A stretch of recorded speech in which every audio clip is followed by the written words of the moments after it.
Have you ever walked into a store for one item, say toothpaste, and walked out with a bag full of snacks, a new mug, and maybe even a gadget you didn't plan on buying?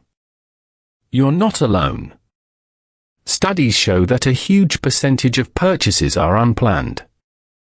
And here's the kicker. Most of us don't even realize why we do it. So today, let's dig into the psychology, history, and culture behind this everyday mystery, why we buy things we don't actually need. By the end, you'll see your shopping habits in a whole new light. To understand why we buy things we don't need, we have to step back and look at the bigger picture. How human societies moved from survival-based economies to consumer cultures. This isn't just about shopping habits, it's about history, psychology, and the way technology reshaped our relationship with money and goods. For most of human history, purchases were straightforward. People exchanged goods or currency for items that directly supported survival: food, tools, clothing, shelter. Luxuries existed, but they were rare, reserved for elites, and often symbolic of power rather than everyday enjoyment. A finely woven garment or a piece of jewelry wasn't just decoration, it was a marker of status in a world where most people owned very little.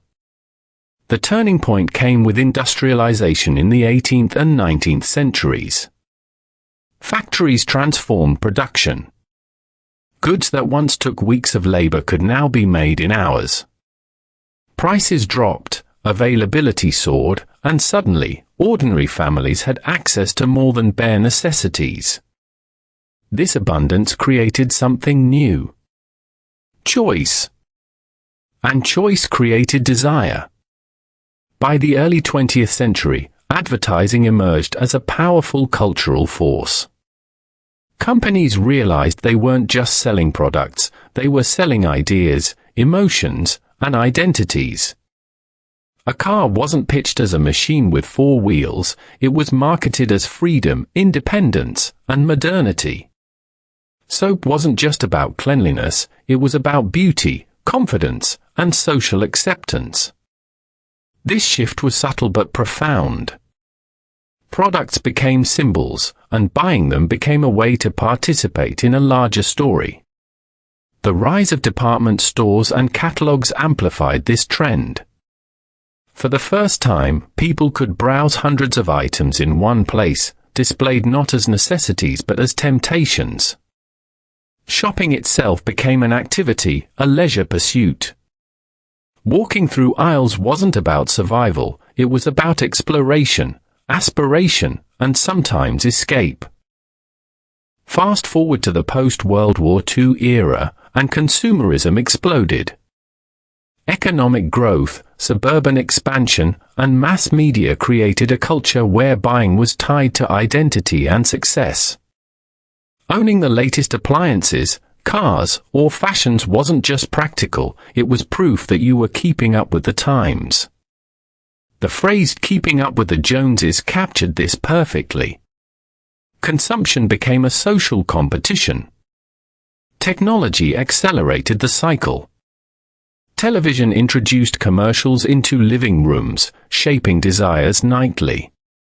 Later, the internet and smartphones made shopping instantaneous. With one click, you could own something new, often delivered within days. Algorithms began recommending products based on browsing habits, nudging people toward purchases they hadn't even considered. The line between need and want blurred further. But there's another layer. Psychology. Humans are emotional beings, and buying taps into deep instincts. We crave novelty, we seek belonging, and we respond to scarcity. A limited edition sneaker drop or a flash sale doesn't just offer a product, it triggers fear of missing out. That urgency bypasses rational thought, making us act quickly, even if the item isn't essential. Cultural narratives also play a role. In many societies, consumption is tied to progress. Buying the latest phone or car isn't framed as indulgence, it's framed as advancement, as proof you're modern and successful. This narrative is reinforced by peers, media, and even governments that measure prosperity through consumer spending. At the same time, globalization expanded the marketplace. Goods from across the world became accessible, often at low prices. Fast fashion, for example, made trendy clothing affordable for millions, but also encouraged overbuying. The cycle of desire, purchase, and discard became faster than ever. So, when we ask, why do we buy things we don't need? The answer isn't simple. It's rooted in centuries of change. Industrial abundance, the rise of advertising, cultural shifts, technological convenience, and psychological triggers. Buying has evolved from a survival mechanism into a complex social and emotional act. Understanding this background matters because it shows that our habits aren't just personal quirks. They're part of a larger system designed to encourage consumption. Recognizing that system doesn't mean rejecting it entirely. It means seeing it clearly so we can make choices with intention rather than impulse. 1. Emotional triggers. Shopping is rarely just about logic. It's about feelings. When you're stressed, bored, or celebrating, buying something can feel like a quick fix. Psychologists call this retail therapy. Here's what happens: your brain releases dopamine, the reward chemical, when you anticipate or make a purchase. That little rush feels good, even if the item itself isn't essential. It's the same mechanism that makes us crave dessert or check social media. But the high is temporary. That's why the excitement fades quickly, and the new gadget or outfit ends up forgotten. The cycle repeats because the brain remembers the dopamine hit, not the long-term satisfaction. Friendly example: ever bought a quirky kitchen gadget you used once? That was dopamine talking. 2. Social influence. Humans are social creatures. We look to others for cues on what's desirable, acceptable, or trendy. If your friends rave about the latest phone, or you see influencers showing off new outfits, it's easy to feel left behind. Buying becomes a way to stay connected. This isn't new. Ancient societies displayed wealth through jewelry, feasts, or clothing.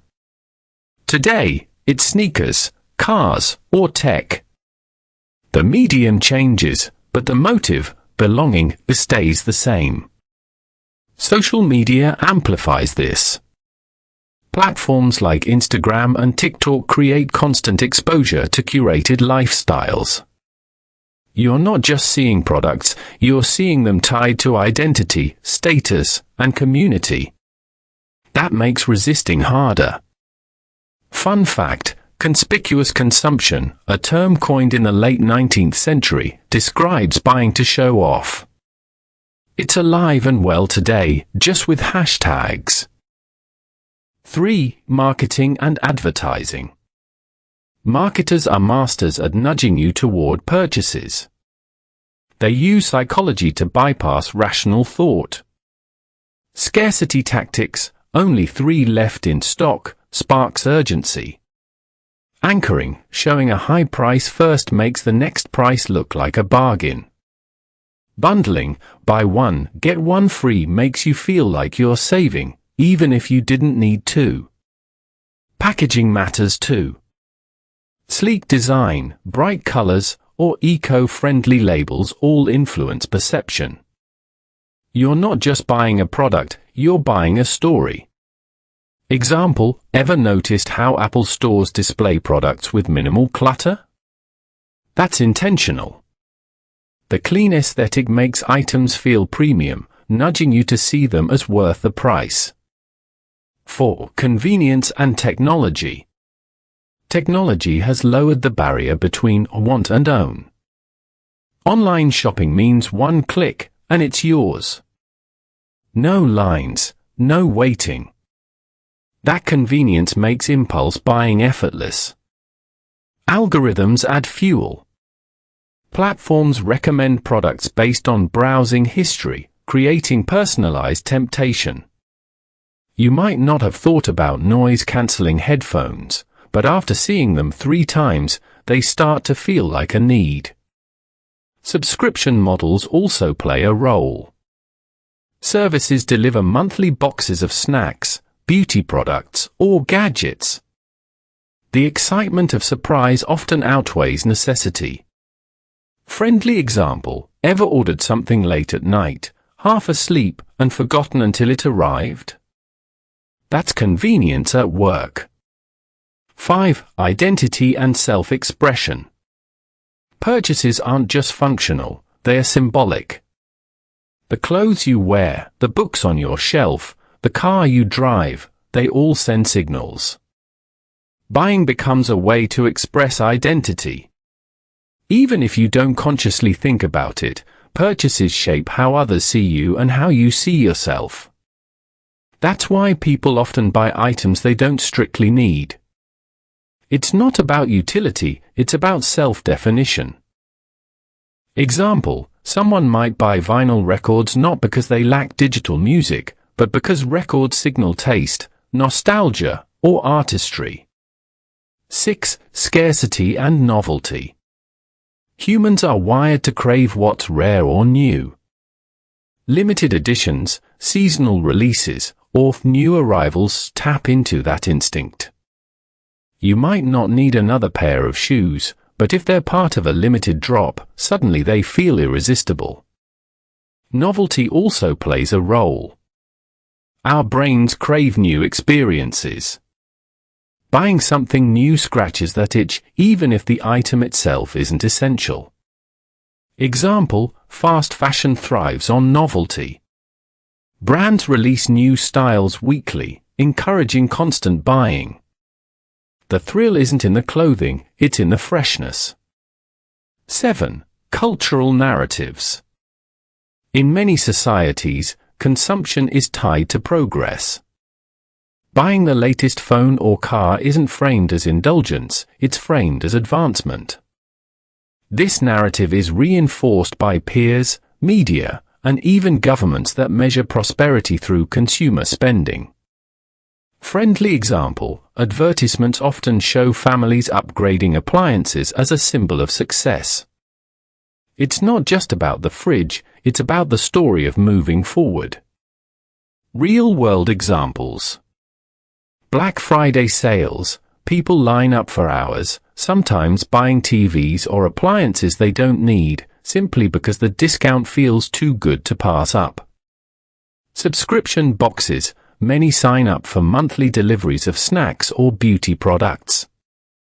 The excitement of surprise often outweighs actual necessity. Fast fashion: clothing brands release new styles weekly. Shoppers buy more than they can wear, driven by novelty and low prices. The hidden costs. Buying things we don't need isn't just about clutter. It has real consequences. Financial stress: small impulse buys add up. Over time, they can strain budgets and create debt. Environmental impact: unnecessary products often end up discarded, contributing to waste and pollution.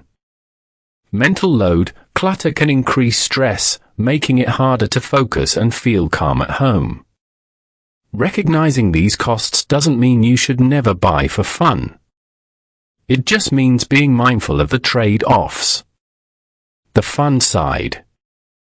Let's be honest, sometimes buying things we don't need is fun. A quirky mug, a novelty t-shirt, or a gadget that makes you smile can add joy. The key is balance. Occasional indulgence is fine. The challenge is avoiding the trap of constant, mindless consumption. So, why do we buy things we don't need? Because we're human. We're emotional, social, and influenced by culture and technology. Buying is more than a transaction, it's a reflection of how we feel, who we want to be, and the world we live in. Understanding these forces doesn't mean rejecting them. It means seeing them clearly. When you recognize the triggers, dopamine rushes, social influence, marketing tactics, you gain control. You can choose when to indulge and when to step back. And that awareness? That's the real power. Here are a few practical takeaways. Pause before buying. Ask yourself, do I need this, or do I just want it right now? Notice triggers. Are you shopping because you're stressed, bored, or influenced by others? Value experiences over stuff. Research shows experiences often bring longer-lasting happiness than material goods. Declutter regularly. Seeing what you already own can reduce the urge to buy more. The goal isn't to stop buying altogether. It's to buy with intention. When you understand why you're drawn to things you don't need, you gain control over your choices. So next time you're tempted by a flash sale or a shiny new gadget, pause. Remember the psychology at play. And choose not just what to buy, but why you're buying. That awareness is the real wealth.